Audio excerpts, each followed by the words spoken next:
পুরুলিয়া জেলার কাশীপুর ব্লক এলাকার মাধ্যমিক ও উচ্চ মাধ্যমিকে কৃতী ছাত্রছাত্রীদের সম্বর্ধনা সভা অনুষ্ঠিত হলো কাশীপুরে।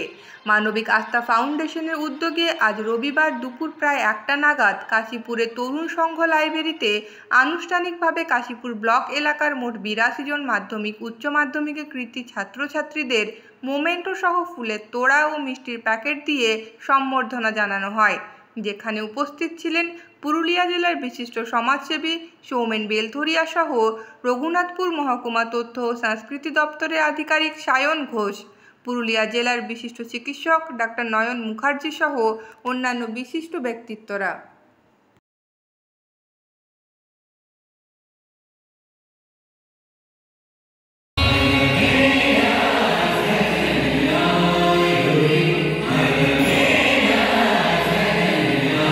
প্রতি বছরই আমরা কাশীপুর ব্লকের 13টি অঞ্চলেরই যারা কৃতী ছাত্রছাত্রী আছে তাদের আমরা সম্বর্ধনা দিয়ে থাকি।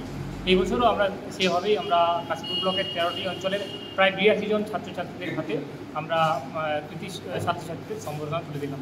কিসের মাধ্যমিক এবং উচ্চ মাধ্যমিক প্রতিটা স্কুলের প্রথম, দ্বিতীয়, তৃতীয় তাদের তুলে দেওয়া হবে। উদ্দেশ্যটা কি? উদ্দেশ্য হচ্ছে বর্তমানে শিক্ষা ব্যবস্থা যে জায়গায় পৌঁছেছে সেই জায়গাতে যদি আমরা ছাত্রছাত্রীদের উৎসাহিত করি তবে আবার বিগত দিনের যে রেজাল্ট, বিগত দিনের যে উৎসাহ সেইটা মানুষ আবার সেইভাবেই ছাত্রছাত্রীরা রেজাল্ট করবে। তাদের মধ্যে একটা কম্পিটিশন আবার তৈরি হবে যে আমরা ওই দাদা দিদিরা এই এত সুন্দর রেজাল্ট করে এখানে এই মঞ্চে পৌঁছেছে, তাই আমরা চাইছি